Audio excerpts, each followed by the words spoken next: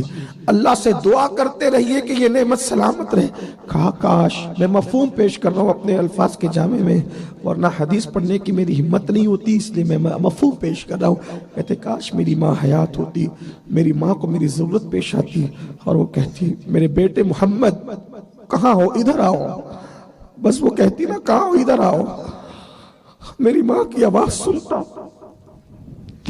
حالت نماز میں میری ماں کی آواز سنتا اور نماز چھوڑ دیتا, اور نماز چھوڑ کر اپنی ماں کی آواز پر لبیک کہتے ہوئے حاضر ہو جاتا. یہ کہہ کے حضور پھر روئے اور سارے صحابہ کی آنکھوں سے ساون بھادوں کی طرح آنسو نکلے.